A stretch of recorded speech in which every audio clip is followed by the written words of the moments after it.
कैसे हैं आप सभी लोग। आप सभी का स्वागत है अपने YouTube चैनल लर्निंग फोकस पर। हम लोग प्रश्नावली 6.5 पढ़ रहे थे, जिसमें हम प्रश्नावली 6.5 का नाम क्या है कि समरूप त्रिभुजों के क्षेत्रफल। जिसमें पहला सवाल हमने करवा दिया था और प्रमेय हमने पढ़ ली थी कि त्रिभुज की नहीं दो भुजाओं का योग क्या होता है, हमेशा तीसरी भुजा के वर्ग के बराबर होता है। कब? जब वो त्रिभुज कैसा हो, समकोण त्रिभुज हो। ठीक है, ये हम पढ़े थे कि कर्ण का स्क्वायर क्या होता है, शेष दो अन्य भुजाओं के वर्गों के योग के बराबर होता है। तो आज हम लोग चालू करते हैं। प्रश्न अगला है, पी क्यू आर एक समकोण त्रिभुज है जिसका कोण पी समकोण है। हमको केवल पी क्या बनाना है, समकोण बनाना है। कह रहा है कि एक समकोण त्रिभुज पी क्यू आर है, ये एक हमारा त्रिभुज है, मान लीजिए समकोण त्रिभुज है। इसमें पी क्या है, तुम्हारा समकोण है। पी क्या है, समकोण है, पी समकोण है।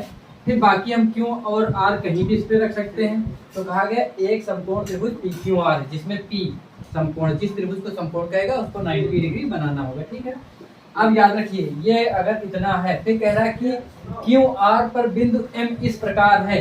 इस क्यू आर पे बिंदु एम जो है इस प्रकार है। किस प्रकार है, आगे देखा जाए कि P M perpendicular Q R, मतलब जो पी से एम तक जो रेखा खींची जा रही है क्यू आर पर परपेंडिकुलर अर्थात लंबवत है, इसके साथ 90 का कोण बना रहे। ये प्रश्न कह रहा है हमारा। इसका 90 का कोण बनाने का मतलब क्या हो जाएगा कि ये 90 डिग्री होंगे। ठीक, अच्छा तो सबसे पहले हम मान लेते हैं कि ये 90 है। अगर ये 90 है तो इसका मतलब ये क्या, अगर हम इसको थीटा मान लें तो ये कितना होगा, 90 माइनस थीटा हो। चलिए अभी इनकी जरूरत नहीं है, हम लोग पहले ऐसे ही करा देते हैं। ये अगर इस प्रकार प्रश्न आए, फिर कह रहा तुमको सिद्ध करना पी एम का स्क्वायर बराबर Q M dot M R. चलिए इसको चालू करते हैं। हमको दिया गया है, जो दिया गया है हम लोग सबसे पहले उसको लिखते हैं। और क्या दिया गया है आप लोग देखिएगा कि पी समकोण है, कोण पी 90 डिग्री दिया गया है, और P M perpendicular Q R दिया गया है। और क्या दिया गया है, बस यही हो गया त्रिभुज पी क्यू आर में। अब सिद्ध क्या करना है, हम लोग लिखेंगे सिद्ध करना है। क्या सिद्ध करना है, सिद्ध करना है कि पी एम का स्क्वायर इक्वल टू क्या होगा, Q M dot M R. कुछ इस प्रकार सिद्ध करना। इसमें हमको कुछ करना होता तो हम लोग सबसे पहले क्या चालू करते हैं कि हम दो त्रिभुजों की, पहले इस त्रिभुज बड़े वाले त्रिभुज की बात करें। ये चूंकि समकोण है पी, चूंकि पी समकोण है 90 डिग्री, इसलिए हम प्रमेय लगा सकते हैं। पी के सामने की भुजा क्या होगी, कर्ण होगी। तो कर्ण का स्क्वायर क्या होगा, आधार के स्क्वायर प्लस लंब के स्क्वायर, या हम कह सकते हैं शेष दो भुजाओं के वर्गों के योग के बराबर होता है। तो हमने पढ़ रखा है तो हम लोग आराम से लिख सकते थे कि ये क्या लिखा जाए, पहले चलो वही कर लेते हैं, क्या दिक्कत है, लिख ले पी आर का स्क्वायर प्लस ये वाली भुजा क्या हो गई पी क्यू का स्क्वायर इक्वल टू कितना हो जाएगा, ये बड़ी वाली ना, ये कर्ण का स्क्वायर क्यू आर का स्क्वायर हो गया। ठीक, अब अगली बार हम लोग चालू करते हैं इधर इस वाले त्रिभुज की बात करें। त्रिभुज कौन सा त्रिभुज है, ये त्रिभुज पी एम आर, त्रिभुज पी एम आर, जहाँ m कितना है, m 90 है, कोण 90 है, m कितना है, कोण m क्या है 90 है। अब बताओ अगर ये 90 है तो इसके सामने की ये कर्ण हो जाएगी, तो कर्ण का स्क्वायर क्या होगा, शेष दो भुजाओं के वर्गों के योग के बराबर। दो भुजाएं कौन सी बची, ये और ये बची। तो हम लोग लिख सकते थे कि क्या, इसको हम लिख सकते थे एम आर का स्क्वायर प्लस ये वाली भुजा क्या हो गई पी एम का स्क्वायर। ठीक, ये ऐसे हो गया। फिर एक चीज और लिख सकते थे हम, इस वाले त्रिभुज की बात करें।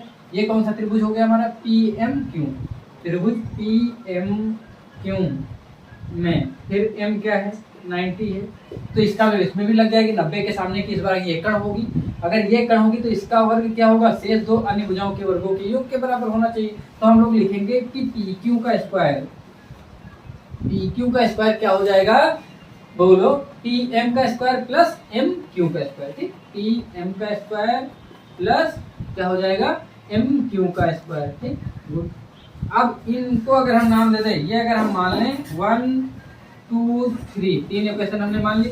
अब इसमें हम देखते हैं कि पी आर की वैल्यू ये है, पी क्यू की वैल्यू ये है। हम यहाँ से देख के अगर वैल्यू रख दें तो देखो क्या हो जाएगा, पी आर की है हम लोग क्या लिखेंगे एम आर स्क्वायर, यहाँ से लिखना चालू करते हैं एम आर स्क्वायर प्लस क्या हो जाएगा P M square plus P Q square, क्या हो जाएगा P M square plus M Q square, P Q क्या लिखा हुआ है P M square plus M Q square.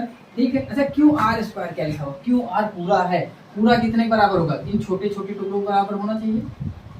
Q M plus P R, हम लोग लिख सकते हैं यहाँ पे चूंकि में क्यू आर बराबर क्या लिखेंगे, क्यू एम प्लस कितना बोलो एम आर, ठीक। और ये अगर इतना है तो इसका मतलब इसका स्क्वायर है, तो मतलब क्या करेंगे, Q M plus M R का स्क्वायर कर देंगे, Q M plus M R का हम लोग क्या कर दें, स्क्वायर कर दें, ठीक। ये आप आसानी से कर सकते हैं। अब बताओ ये स्क्वायर करेंगे तो ए प्लस बी का होल स्क्वायर हो गया। बचपन में आप लोगों ने फार्मूला पढ़ा था कि A square plus B, A plus B का होल स्क्वायर बराबर A square plus B square plus का 2ab। ये आपको आना चाहिए, क्योंकि ये जो है साउथ अफ्रीका या सबसे जो है गरीब देश दक्षिणी सूडान का बच्चा भी बता देगा कि ए प्लस बी का होल स्क्वायर क्या होता है, क्या होगा, A square plus B square plus 2ab। तो उस हिसाब से हम लोग चालू करें खोलना इसको।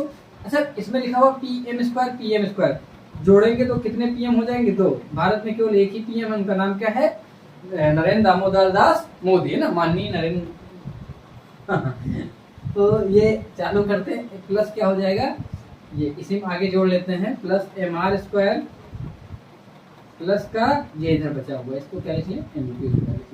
अब ये हमने लिखा, फिर इसको हम जब चालू करेंगे तो क्या करेंगे, क्यू एम को करेंगे तो हम क्या लिखेंगे, क्यू एम का स्क्वायर प्लस एम आर को तोड़ेंगे तो ये क्या होगा, बी का स्क्वायर, तो M R square plus 2ab, मतलब 2qm डॉट बी की जगह क्या है, एम आर, है ना, एम आर ओ, एक एम आर क्या होते जो मेडिकल स्टोर पे दवाई ना सप्लाई कराते हैं। तो ये हमारा हो गया पी एम, इसमें कुछ कटेगा पिटेगा कि नहीं, हाँ देखो ये क्यू एम लिखा हुआ है, ये हमने एम क्यू लिख दिया क्या, तो चाहे एम क्यू लिखो चाहे क्यू एम लिखो, इसको काट सकते हो, ठीक है, क्योंकि दोनों एक ही चीज लिखी हुई है। और फिर क्या बचा तुम्हारा, एम आर स्क्वायर कट जाएगा, और ये सही कर लेना मन हो ऊपर से, या मैं ऐसे काटे दे रहा हूँ, 2pm स्क्वायर और 2q, ये देखो बचा 2pm square equal to 2qm into M R, और 2 से 2 काट देंगे तो क्या बचेगा, कि जो है क्या बचेगा, pm square equal to qm upon M R, ठीक। और हमको यही प्रूव करना है। तो इस प्रकार आप इसको प्रूव कर लेंगे, बहुत ज़्यादा कठिन भी नहीं है तो बहुत ज़्यादा आसान भी नहीं है, आप आसानी से कर सकते हैं। और इसका अगर हम लोग दूसरा तरीका लगाना चाहें तो एक और तरीके से लगा सकते हैं, तो मैं हटता हूँ, आप लोग चाहें तो स्क्रीनशॉट ले सकते हैं। तो आप लोग इसका स्क्रीनशॉट ले लीजिए। फिर देखो मैं इसको दूसरे तरीके से अगर लगाने का प्रयास करता, वो कौन सा तरीका, चूंकि नाम ही है कि समरूप त्रिभुजों का क्षेत्रफल निकालो, तो समरूप त्रिभुजों का क्षेत्रफल निकालना है तो हम समरूपता से ही निकाल लें। अगर कुछ समरूपता से अगर ये प्रूफ हो रहा है तो प्रूफ किया जाए, नहीं हो रहा है तो कोई बात नहीं, और हो जा रहा है तो बहुत अच्छी बात है। अच्छा, अब हम इसी त्रिभुज की कुछ खिचड़ी पकाते हैं। इसमें ध्यान से देखो, हमने पढ़ा था, अगर मैं इसकी भी बात ना करता, ये अभी दिया गया कि नहीं दिया गया इसको बाद में देखते हैं। सबसे हम लोग पहले चालू करें कि ये 90 डिग्री दिया गया है प्रश्न में ये कितना दिया गया था, 90। अगर ये 90 है, इसको हम थीटा मान ले तो ये कितना बचेगा, क्योंकि हमको पता त्रिभुज के तीनों कोणों का योग कितना होता है, 180 होता है। तो ये 90 हो गया, ये थीटा हो गया, तो 90 थीटा और प्लस, अगर हमको ये नहीं पता हम क्यों ही लिख दें, तीनों का 180 होना चाहिए था, तो क्यों कितना हो जाएगा, ये 90 ये उधर जाएगा घटेगा, तो कितना बचेगा, 180 माइनस 90 माइनस थीटा घटा लेंगे, 180 से 90 जाएगा, कितना बचेगा, 90 माइनस थीटा, अर्थात क्यू कितना होगा, 90 माइनस थीटा। तो ये हम लोग याद कर लेंगे कि जब भी कोई ऐसा कहे कि एक 90 और थीटा हो, तो तीसरा अपने आप क्या हो जाएगा, 90 माइनस थीटा, ठीक है। तो अब ये हो गया। अब इसके बाद जो प्रश्न में कहा गया हम लोग उसको चालू करते हैं कि यहाँ से इस पे परपेंडिकुलर डाला गया, तो ये 90। अच्छा अब बताओ, ये 90 ये थीटा, तो ये कितना होगा, 90 माइनस थीटा। अब बताओ ये 90 है, ये 90 माइनस थीटा है, तो ये कितना बचेगा, केवल थीटा बचेगा। हो गया प्रश्न। अब अगर हम इसमें समरूपता लगाएं दो त्रिभुजों में, कौन कौन से त्रिभुजों में, यहाँ से हम बैलेंस करना चाहते हैं कि प्रश्न में हमारा कुछ ऐसे है, तो हम इसमें कैसे कर सकते थे। हम चाहते कि एक बार पीएम के बटे में क्या होता, क्यूएम होता, और एक बार एम आर के बटे में क्या होता, ये पी आर इधर बटे में आता, सॉरी पीएम बटे में आता, तो पीएम का पीएम से मल्टीप्लाई कराते, पीएम स्क्वायर हो जाता, फिर एम आर और ये इधर मल्टीप्लाई कैसे गुणा होता, तो क्या होता, क्यू आर होता। कुछ ऐसे ही तो होता कहानी। तो हम कुछ इसी के लिए हम दो त्रिभुज लेते हैं, ये त्रिभुज, इनमें क्योंकि ये त्रिभुज आपस में समरूप है। कैसे, क्योंकि हमने दोनों त्रिभुजों के आपस के सारे कोण बराबर दिखा दिए। इसका एक 90, एक 90, एक थीटा, एक थीटा, एक 90 माइनस थीटा, एक 90 माइनस थीटा। और हमने कहा था कि जब भी कोई दो त्रिभुज समरूप होंगे तो क्या होंगी, उनकी संगत भुजाओं का अनुपात आपस में क्या होगा, बराबर होगा। मैं बहुत बड़ा तरीका आपको बता रहा हूँ, देखिएगा कि अब बताओ, हम कह दें कि इसमें लेना हम चाह रहे हैं, लेकिन हम यहाँ देखें तो क्या है, पीएम है, तो पीएम आता है कहाँ पे, तो हम अगर इस त्रिभुज में देखें पीएम कहाँ पे है, तो हम देखेंगे पीएम थीटा के सामने है। तो हम कहेंगे इस वाले त्रिभुज के लिए बात करते, दो त्रिभुज कौन से, त्रिभुज क्या लेने, पीएमआर, त्रिभुज पीएमआर तथा इसमें ये दोनों समरूप हैं, तो डायरेक्ट लिख लें समरूप है, त्रिभुज क्या, त्रिभुज ये पीएमक्यू, समरूप हमने डायरेक्ट लिख दिया। अब बताओ इसमें थीटा के सामने क्या है, पीएम है, और इसमें थीटा के सामने क्या है, तो इसमें तो थीटा के सामने क्या है, हम देखते हैं ये थीटा, इसके सामने की भुजा क्या है, ये एम क्यू है, तो हम लोग क्या लिखेंगे, एम क्यू या क्यू एम लिखेंगे। तो हम इसके सामने की भुजा हमने क्या ले ली, क्यू एम ले ली। फिर अब हमने कहा ये वाली हमारी साइड हो गई, फिर हम दूसरी कौन सी साइड ले लें, हमने कहा दूसरी साइड हम कौन सी लेंगे, हमने कहा इसमें 90 माइनस थीटा के सामने की भुजा क्या है, एम आर है, तो हमने कहा इसमें कौन सी हो गई, एम आर हो गई, तो इसमें 90 माइनस थीटा के सामने की भुजा कौन सी, पीएम है, तो इनका अनुपात लिए। अब बताओ दोनों को मल्टीप्लाई कराएंगे तो क्या आ जाएगा, PM square equal to M R dot Q M, ये आपका आंसर हो गया इत सिद्धम। ये भी आप कह रहे होंगे तो सर एक ही लाइन में आ गया, केवल इतना दिखाएंगे दो त्रिभुज समरूप कैसे, और ये दिखाने का तरीका आप वहां से दिखा देंगे। और इस प्रकार चाहेंगे तो कम कैलकुलेशन के आधार पे भी इस सवाल को आप लगा सकते हैं, ठीक है। तो मैं क्या करता हूँ, मैं इसको मिटा दूं, फिर हम लोग अगले प्रश्न की ओर बढ़ेंगे। अगला प्रश्न इसको मैं मिटा के अगले प्रश्न की ओर हम लोग चलते हैं, ठीक है। तो अगले प्रश्न की ओर बढ़ते हैं कि आकृति 6.53 में एबीडी एक समकोण त्रिभुज है। मैंने आकृति नहीं बनाई, मैं आकृति बना लेता हूँ कि एक आकृति क्या है, एबीडी, एक आकृति हमारी है ये हमने एक आकृति बना ली, ये आकृति मतलब शेप बना ली, ठीक है। और ये क्या है, ए बी डी, जो बुक में बना हुआ मैं वही बना रहा हूँ। ये कह रहा है कि इस आकृति में AC परपेंडिकुलर BD है, अर्थात यहाँ से एक AC है, ये क्या है, इस BD पर जो है परपेंडिकुलर डाला गया है, ठीक है। तो वही दिया गया कि AC जो है BD पर परपेंडिकुलर अर्थात लंबवत, इसका मतलब क्या होता है, लंबवत, AC लंबवत है BD पर, तो ये AC है लंबवत BD पर। तो कह रहा है सिद्ध करना है, यही कहानी करनी, तो आप लोग आसानी से कर सकते हैं, क्योंकि मैंने इसको पहले पढ़ा दिया था कि त्रिभुज ABC में ये क्या, ABD एक समकोण त्रिभुज, कह रहा है ABD एक समकोण त्रिभुज है, और इस समकोण त्रिभुज में कैसा समकोण त्रिभुज है, तो हमने पहले देख लिया था कि ABD हमारा समकोण है, तो ये वाला कोण पहले से समकोण था, 90 था, ठीक है।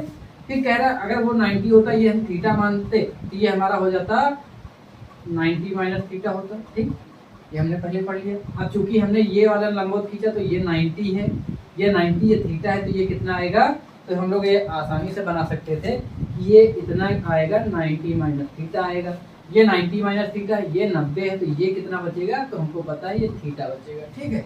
ये हम लोग पिछले वाले प्रश्न में कर चुके हैं।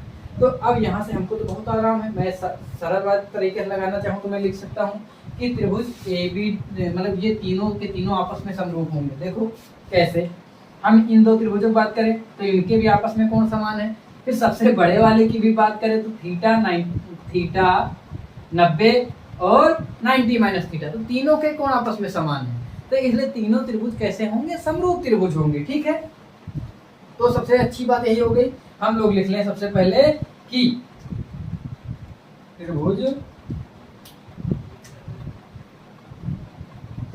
ABC, त्रिभुज ABC है ना, त्रिभुज ABC और त्रिभुज कौन सा, त्रिभुज ये ले लें, अगर ABC लिया, त्रिभुज ADC, त्रिभुज ADC। ऐसा करते हैं, इसको मैं ऐसे ना लिखकर मैं थोड़ा ढंग से लिखता हूँ, जहाँ 90 है उसको कॉमन में लिखते हैं, ठीक है। लिख आप कैसे भी सकते हैं, लेकिन ये अच्छा लगेगा आपको। हम लोग क्या लिखना चालू करेंगे कि जो त्रिभुज ABC है, त्रिभुज ACB और त्रिभुज ACD और त्रिभुज ACD में क्या लिख लेंगे कि एंगल, अच्छा पहले लिखना चाहो तो लिख लो, कोण B थीटा उसमें कौन सा कोण थीटा है भैया, इसमें ये वाला थीटा, तो हम इसको लिख लेंगे DAC, कोण DAC बराबर थीटा। ठीक है, तो ये थीटा दोनों आपस में बराबर है, तो हम लोग लिख लेंगे बराबर थीटा। हमने मानना है, ये हमने मानना है, तो हम लिख लेंगे एंगल की समरूपता मिली, कोण की मिली। फिर अगला देखेंगे कि दोनों में 90 है, तो हम लोग लिख सकते हैं 90 = 90, क्योंकि AC परपेंडिकुलर BD। ठीक, तो एंगल अब दो ही हो गए, तीसरा हमको पता है तो हम उसको कोई जरूरत नहीं, हम लिखेंगे AA समरूपता की कसौटी से, समरूपता की कसौटी से दोनों त्रिभुज कैसे हो जाएंगे, समरूप हो जाएंगे। हम चाहे तो इस वाले में दूसरे नंबर में जो पिछले में लेंथी प्रोसेस कराए थे उससे भी करा सकते हैं, नहीं तो दूसरा जो सरल तरीका है उससे भी कराएंगे, समरूप को दिखा के ना, समरूपता कसौटी से दोनों समरूप होंगे। तो हम लोग सबसे पहले चालू करें, इसमें पहला प्रश्न प्रूव कराना, AB² = BC × BD। तो देखो AB आता कहाँ पे, ये, तो हम लोग सबसे पहला वाला चालू करते हैं, AB² वाला आ रहा है, तो हम इसमें अगर 90 की सामने की भुजा ले ली इस त्रिभुज में, तो 90 की सामने की भुजा क्या होगी, समरूपता की कसौटी से हम दोनों त्रिभुज समरूप है, मैं इसको लिख सकता हूँ, तो लिख दूं कि ACB समरूप होगा किसके, ACB के। अब बताओ 90 के सामने की हमने इसमें भुजा ले ली AB, और फिर इस वाले में हम लोग ले ले किसमें, इसमें मैंने 90 के सामने की भुजा कौन सी ले ली, AB ले ली है, और दूसरे वाले में हम देखना चाहें तो इसमें 90 के सामने की हमारी भुजा कौन सी है, AD है। इसमें 90 की सामने हमने भुजा ले ली AB ले ली है, और इसमें 90 की सामने की भुजा क्या है, AD है। तो हम लोग ऐसा चालू करें, AD ना, क्या है AD, अच्छा ये BD है ना, तो ऐसा करो ये तुम जो है ये वाला, ये पूरा समरूप दिखाना पड़ेगा, बड़ा वाला। तो ये बड़े वाले में हम समरूप दिखा सकते थे, तो ये वाला मैं इसको अलग यूज कर लूंगा, क्योंकि अभी जरूरत किसी न किसी सवाल में इसकी पड़ जाएगी। तो हम लोग पहले इसको फिर बड़े वाले को हम समरूप दिखा लेते हैं, दो काम करते हैं। तो चूंकि वो भी आपस में समरूप है, तो मैं डायरेक्ट दिखा दूं कि ये वाला त्रिभुज और पूरा त्रिभुज ये भी समरूप है, मैं लिख दूं, क्योंकि अब आप दिखा लेंगे कैसे लिखना है। तो हम लोग लिख लें कि त्रिभुज ACB समरूप होगा बड़े वाले त्रिभुज के, तो बड़े वाले त्रिभुज को हम लिख दे क्या, BAD, त्रिभुज BAD। ठीक है, तो मैंने 90 को कॉमन लिख लिया, इसमें ये 90 है, इसमें ये 90, तो ये एक अच्छा तरीका होता है स्टैंडर्ड माना। ठीक है, तो ये आपस में समरूप त्रिभुज है, तो हम लिखें इसमें 90 के सामने की भुजा क्या है, AB है, इसमें 90 के सामने की भुजा क्या है, AD है। तो हम लिख लें 90 के सामने की भुजा, 90 के सामने की भुजा, 90 के सामने की भुजा AB है, फिर बटे में इसमें 90 के सामने की भुजा क्या है, AD। ठीक, अब मैं क्यों गलत कर रहा हूँ भाई, मैं सबसे बड़ा वाला त्रिभुज लिया हूँ, कौन सा लिया हूँ, BAD। ठीक, तो इसमें 90 के सामने की भुजा AB है, और इसमें ये बड़ा वाला एंगल था 90 डिग्री, इसमें 90 के सामने की भुजा क्या है, BD है। तो ये आपको याद रखना है। फिर अब हम लिखें दूसरी कौन सी भुजा लेंगे, तो हम इससे जुगाड़ लगाते हैं, इसमें BC है, तो ये BC आता है, हम लोग इसमें देखें BC ये 90 - थीटा के सामने है, तो हम कहेंगे ठीक है, इसमें जो है कहाँ पे है BC, 90 - थीटा, तो हम लिखेंगे 90 - थीटा के सामने की भुजा ये है। फिर इसमें भी 90 - सामने की देखना होगा, तो 90 - थीटा के सामने की देखेंगे, तो इसमें क्या नजर आएगा, AC। तो ये आप जुगाड़ अगर लगाएंगे तो आपका जुगाड़ थोड़ा बहुत सेट हो सकता है, नहीं होता है तो फिर अगले में देख लेंगे। तो इसमें देखें, इसमें हमने लिखा कि जो है 90 के सामने की भुजा क्या थी हमारी, पूरी AB थी, और बड़े वाले त्रिभुज में 90 के सामने की भुजा क्या थी, BD थी, तो हमने लिख लिया AB/BD। फिर BC अपान हमको AB चाहिए था, तो BC ये हो गया, और AB कहाँ गया हमारा, ये था ना, तो इसमें 90 - थीटा के सामने की भुजा, सॉरी भैया एक बार ध्यान रखिएगा कि हमने लिखा इसमें 90 के सामने की भुजा क्या थी, AB लिखा छोटे वाले त्रिभुज के लिए, और फिर बड़े वाले त्रिभुज के में जो है इसकी भुजा 90 के सामने की क्या थी, हमने लिख लिया ये BD थी, हमने BD लिख लिया, इक्वल टू। अब हमने इसमें थीटा हमने कहा था कि हमको BC लाना था, तो हमने BC देखा कहाँ पे है, तो हमने कहा 90 - थीटा के सामने, तो 90 - थीटा के सामने की हमने BC। तो बड़े वाले त्रिभुज में 90 - थीटा के सामने की भुजा ये, हमने AC गलती से लिख दिया था ना, बड़े वाले की 90 - थीटा के सामने ये पड़ रहा है ना, ये क्या है, AB। तो आप लोग इसको AB कर लीजिएगा। ठीक है, वो कभी कभी होता है, वो चूक नजर नहीं आती है, बुढ़ापा आ रहा तो थोड़ी बहुत दृष्टि दोष भी है, तो हम लोग ए बी को ए बी से मल्टीप्लाई कराएंगे तो ये हो जाएगा A B square equal to क्या हो जाएगा B C dot P D. और हमको ये प्रूव करना है। देखो तरीके बहुत हैं, हम दूसरे भी तरीके से बता सकते थे, लेकिन हम चाह रहे हैं कि आप जो है इस तरीके से लगाएं, आपको समरूपता भी समझ में आएगी कि त्रिभुज समरूपता कैसे है और तरीका आपके लिए बहुत खराब नहीं, ठीक है। तो मैं अब दूसरी वाली कहानी में आता हूँ। इसमें क्या दिखाना, मैं इसका जुगाड़ लगाता हूँ। अच्छा सोचा कैसे जाता है, तो ये देखते हैं कि चार ही चीजें हैं समरूप में। तो हम कहते हैं कि एक बार ए सी रहा होगा, अपान में बी सी आया होगा, फिर डी सी अपान ये ए सी बटे में आया होगा, तभी तो A C square equal to हुआ होगा D C into B C. इसी से हम लोग सेट करने का प्रयास करते हैं। तो अब देखें कि कहाँ पे ए सी आता है, तो ए सी तो आ ही रहा है। हम फिर देखते हैं कि बी सी और डी सी कहाँ आएगा, तो बी सी इसके सामने आ जाएगा, और डी सी कहाँ आएगा, तो हम कहते हैं ये डी सी, तो डी सी किसके सामने आएगा, थीटा।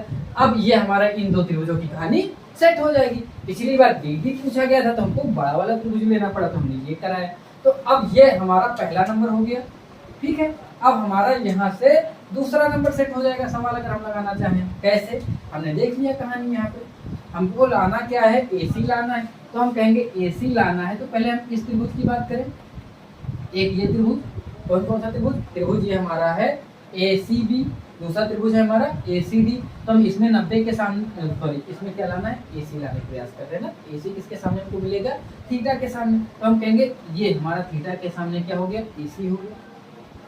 ठीक, समरूपता की कसौटी लगा रहे हैं। फिर अब हम चाह रहे हैं कि BC आ जाए, तो BC किसके सामने हमको मिलेगा, तो हम कहेंगे BC हमारा है कहाँ, इसमें हम BC को ढूंढना चालू करेंगे। BC है ना, तो BC को ढूंढोगे तो ये किसके सामने मिल रहा है, 90 माइनस ये, इसको चेंज कर लो आपस में, क्योंकि हमको दूसरे भुजा की संगत लेना है। तो हम चालू करेंगे, यहाँ BC भेजते हैं, यहाँ DC भेजते हैं। देखो फायदा क्या हो गया, हम इस त्रिभुज की बात कर रहे थे, ये AC हो गया 90 के सामने। अब हम इसमें 90 के सामने की बात करें तो इसमें 90 के सामने की भुजा क्या हो जाएगी, ये हमारा हो गया DC हो गया ना, तो ये AC हो गया, ठीक है। तो हमने कहा कि जो AC किसके सामने यहाँ पे था, यहाँ AC किसके सामने था, तो AC था हमारा थीटा के सामने, तो हमने AC लिख लिया।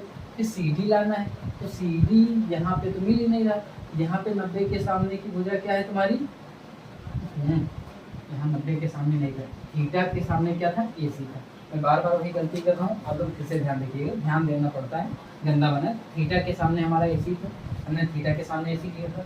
अब इसमें थीटा के सामने क्या है, CD, तो हमको वही CD लिखनी पड़ेगी, या मैं इसको DC लिख सकता हूँ। देखना, ये मैंने थीटा लिया, थीटा के सामने मैंने AC लिया, और यहाँ थीटा के सामने क्या है, DC, थीटा के सामने DC। देखिए एंगल आप लोग देखेंगे तभी काम चलेगा, इसलिए गलतियों की संभावना रहती है। फिर मैंने कहा अब BC लेना मुझको, BC में कहाँ पे ले रहा हूँ, 90 माइनस थीटा के सामने इस त्रिभुज में ले रहा हूँ। मैंने कहा 90 माइनस थीटा के सामने क्या है, BC, तो ये हमारा BC हो गया। फिर अब हमने कहा इसमें 90 माइनस थीटा के सामने की भुजा क्या है, तो इसमें हम लोग देखना चालू करेंगे कि 90 माइनस थीटा के सामने की भुजा क्या है, AC है। तो हमने फिर से AC लिख दिया। अब बताओ AC का AC से मल्टीप्लाई कराएंगे तो AC स्क्वायर हो जाएगा, फिर BC डॉट क्या आ जाएगा, DC आ जाएगा। और ये हमको दूसरे वाले में प्रूव करना था, BC डॉट DC, ये हो गया। अब तीसरा वाला भी आप आसानी से कर सकते हैं, केवल यही तरीका अपनाना है, तो वो गलतियां नहीं करनी ना, जो कभी कभी भी हम भी ध्यान नहीं देते तो लिख देते हैं ना। तो तीसरा वाला हम लोग देखेंगे। मैंने एक अच्छा जुगाड़ बताया, तरीका लेंदी वाले भी मैं उससे करा सकता हूँ, लेकिन मैं कराऊंगा नहीं, ठीक।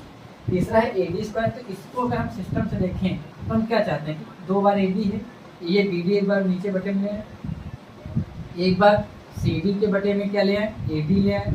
आप बताओ AD बटे BD, तो AD है कहाँ, हम लोग देखें तो हमको दिखता है AD तो ये है, AD ये हो गई, कि BD कहाँ है, तो हम कहते हैं AD बटे BD तो पूरा वाला है। तो हमको क्या समझ में आ गया, अच्छा AD ये, इसका ये वाला त्रिभुज, कि BD ये, इसका हम ये छोटा वाला त्रिभुज, बड़ा वाला त्रिभुज समरूप दिखा। और चूंकि समरूप दिखाना हमको आता है, क्योंकि तीनों के छोटे वाले भी त्रिभुज के और बड़े वाले त्रिभुज इनके आपस के कोण समान है, तो त्रिभुज समरूप है। वो एक लाइन आप पहले से लिख लेंगे, अगर वो लिख ले रहे हैं तो आगे से हम लोग कर ही सकते हैं। तो मैं लोग ये तीसरा वाला चालू करता हूँ। तीसरा आप कर सकते थे, लेकिन मैं खुद ही बता दे रहा हूँ, तो आप तीसरा बहुत आसानी से कर सकते हैं। अगर समरूप दिखाना है तो समरूप तो हमने पहले दिखा दिया। हम लोग लिखेंगे त्रिभुज, कौन सा छोटा वाला, त्रिभुज ACD, त्रिभुज ACD, मैं नीले लिख लूँ, त्रिभुज ACD, और इसका मैं समरूप फिर से दिखा दूं क्या, ACD, और बड़ा त्रिभुज क्या है, बड़ा त्रिभुज है BAD ना, बड़ा त्रिभुज बी ए में अगर हम ध्यान से देखें त्रिभुज समरूप दिखाना चाह रहे हैं, समरूप दिखाने के लिए हम क्या कहेंगे कि बड़े वाले त्रिभुज, बड़ा त्रिभुज हमारा क्या हो गया बी ए डी। तो हम तो ऐसे भी कह सकते थे इसमें ये वाला कोण कॉमन है। अगर छोटा वाला त्रिभुज कौन सा ले रहे हैं, ये ले रहे हैं, बड़ा वाला ये ले रहे हैं, तो हम ऐसे लिख लें कि कोण डी क्या है कॉमन है, उभय निष्ठ है दोनों के लिए, ठीक। और बाकी एक एंगल 90 डिग्री है, बाकी एक हम लिखेंगे 90, कौन सा 90 है, इसमें 90 ये है, इसको लिख सकते थे क्या ACD, बड़े वाले में क्या है BAD इक्वल टू समकोण। तो ये हम लोग लिख सकते थे ए समरूपता से, ए समरूपता की कसौटी से। कहानी हमको वही करनी थी, समरूपता आता है, लेकिन मैं एक बार फिर से लिख दिया। त्रिभुज ACD समरूप होगा त्रिभुज BAD के, ठीक है। तो इसलिए मैंने करवा दिया कि आप लोग ये ना कहें कि सर तो इतनी लाइन में आ गए, तो इतनी लाइन सब में बार बार लिखनी होगी आपको। अब जब ये समरूप हो गया तो हमको कहानी वही करनी थी, हम लोग आराम से कर लेंगे। AD लाना था तो AD कहाँ कॉमन है, तो हमने कहा AD तो ये है, तो हम कहेंगे इसमें 90 के सामने की भुजा संगत ली गई, तो हम कहेंगे 90 के सामने क्या है AD है। फिर इसमें भी हम 90 के सामने देखें तो इसमें 90 के सामने क्या है BD है, तो हम कहेंगे AD बटे क्या BD इक्वल टू। अब हम देखते हैं कि यहाँ पे CD है, तो इसमें CD हमको कैसे लाना, हमने कहा थीटा लिया, थीटा के सामने क्या लिया है CD लिया है, तो थीटा के सामने हमारा हो गया CD। अब इसमें भी हमको थीटा के सामने लेना है, तो हमने कहा यहाँ पे हमको थीटा के सामने लेना था, तो इसमें थीटा के बड़े वाले त्रिभुज में थीटा के सामने ये ना ले लेना, गलती कभी कभी ये होती ना, इसमें बड़े वाले में थीटा के सामने क्या है AD, तो AD अपॉन AD ये इधर मल्टीप्लाई कराएंगे, कैंची मल्टीप्लाई, तो ये क्या हो जाएगा AD स्क्वायर हो जाएगा इंटू BD डॉट क्या होगा CD होगा। याद रखना समरूपता में बच्चे बहुत कंफ्यूज होते रहते हैं, एंगल से ही नहीं ढूंढ पाते हैं कि कौन सी संगत भुजाओं का अनुपात उनको लेना है, और वो बार बार गलतियां करते रहते हैं। तो मैं ये चाहता हूं कि आपसे ये गलतियां ना हो या इनकी पुनरावृत्ति ना होती रहे, क्योंकि अगर गलती आपसे एक बार हो गई तो एक बार हुई, दो बार हुई, आपने ध्यान नहीं दिया, तो वो गलती आपकी आदत बन जाती है, और जो आदत बन जाती है वो छूटती नहीं है। वो चाहे नशे की हो, चाहे ये कोई भी आदत हो, अगर आपकी वो गलती बार बार आ चुकी है तो होता रहेगा। बहुत लोगों की भूलने की आदत होती, तो उनकी भूलने की आदत क्या बन जाती है, बीमारी बन जाती है, और वो लगातार भूलते रहते हैं। जैसे मान लीजिए गाड़ी की चाबी भूलने बीमारी हो गई, तो चाबी भूलते रहेंगे, इधर डाल देंगे उधर डाल देंगे, चश्मा भूलते हैं तो चश्मा इधर उधर डालते रहेंगे, और वो लगातार उनकी वो गलती बनी रहती। तो मैं इसको मिटा के अगले प्रश्न की ओर बढ़ता हूँ। तो अगला है एक त्रिभुज ABC समद्विबाहु त्रिभुज है जिसका कोण C समकोण है, और सिद्ध कीजिए कि AB square equal to 2AC square. आसान सा प्रश्न है, हमें कोई बहुत ज्यादा दिक्कत वाली कोई बात नहीं। तो हम लोग चालू करते हैं कि एक त्रिभुज ABC समद्विबाहु त्रिभुज, समद्विबाहु समकोण त्रिभुज है। समद्विबाहु त्रिभुज हमने भुजाओं के आधार पर पढ़ाई कि 3 प्रकार के होते हैं, 3 कोणों के आधार पर पढ़ा, 3 भुजाओं के आधार पर कौन कौन से होते हैं, विषमबाहु त्रिभुज, समबाहु त्रिभुज, समद्विबाहु त्रिभुज। समद्विबाहु त्रिभुज क्या होती है, जिनकी 2 भुजाएं समान हो, समबाहु त्रिभुज जिनकी तीनों भुजाएं समान हो, विषमबाहु त्रिभुज जिनकी कोई भी भुजा समान ना हो। कोणों के आधार पे हमने पढ़ा था न्यून कोण, समकोण और अधिक कोण त्रिभुज। तो यहाँ पे समद्विबाहु त्रिभुज है जिसकी कोई 2 भुजा समान हो, और कह रहा है इसमें कोण C समकोण है, तो इसका मतलब ये 90 डिग्री है, ये 90, तो बाकी 2 ही बची, A और B बची, इनको हम कहीं भी रख सकते हैं। फिर कह रहा ये C अगर है तो 90 के सामने सबसे बड़ी भुजा हो जाएगी, तो इसका ये तो समान हो ही नहीं सकती किसी के साथ, क्योंकि एक कण है, और कण सबसे बड़ी त्रिभुज की सबसे बड़ी भुजा कौन सी होती है, कण होती है, ठीक है, अगर समकोण त्रिभुज है। तो बाकी ये आपस में समान होनी चाहिए, अर्थात प्रश्न में ये दे दिया गया कि AB बराबर कितना है, ये देखो हम लोग लिखेंगे, दिया है क्या क्या दिया गया भाई, दिया है C क्या है 90 डिग्री, और क्या दिया गया है समद्विबाहु त्रिभुज है। समद्विबाहु त्रिभुज की जैसे हम लिख लेंगे AC बराबर BC, ठीक है। अगर ये हो गया, फिर अब चूंकि 90 डिग्री हम पाइथागोरस वही लगाएंगे कि सबसे बड़ी भुजा का वर्ग क्या होता है, शेष 2 भुजाओं के वर्गों के योग के बराबर होता है। तो हम लोग चालू करेंगे, क्या लिखेंगे, AC स्क्वायर इक्वल टू क्या होगा, AC square plus BC square equal to कितने के बराबर, AB के स्क्वायर के बराबर। तो हम लोग लिखेंगे AB स्क्वायर। अब बताओ AC बराबर BC है, तो हम लोग लिख सकते हैं, क्या लिख सकते हैं, BC की है क्या लिख दे, AC लिख दे। तो BC की जगह हम AC लिखेंगे तो AC स्क्वायर इक्वल हो जाएगा AB स्क्वायर, AC 2 बार तो हम जोड़ेंगे कितना हो जाएगा 2AC square equal to AB square. और शायद हमको यही प्रूव करना था, देखो 2AC square equal to AB square. तो ये आपका हो गया। फिर ये आसान सा प्रश्न था, कोई दिक्कत नहीं। इसके बाद अगला भी प्रश्न कुछ ऐसे ही जस्ट इसका उल्टा लिखा हुआ है, वो आपको करना है, मैं पढ़ के सुना दे रहा हूँ। ये सेम है, बस इसका उल्टा है। उसमें क्या दिया गया कि एक ABC एक समद्विबाहु त्रिभुज है जिसमें AC बराबर BC, मतलब दे दिया गया है, क्या दिया गया, AC बराबर BC। उसमें उल्टा देखो, इधर से चल कह रहा है AC बराबर BC है।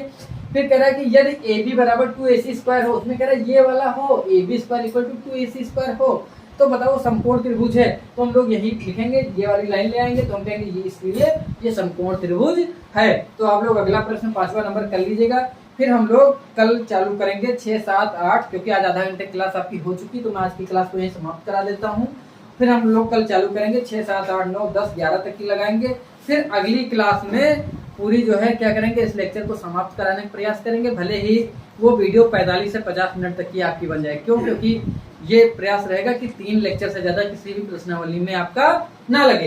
तो आज की क्लास में अगर किसी भी प्रकार की आपको कोई समस्या होती तो आप लोग कमेंट बॉक्स में जरूर बताइए, समस्या का अगले लेक्चर में निदान किया जाएगा। तो हम लोग मिलते हैं। आप पहले मैं आपको शुभकामनाएं दे दूं कि आप सभी को उज्जवल भविष्य की शुभकामनाओं के साथ ढेर सारी बधाइयां, और आप सभी को शुभ रात्रि।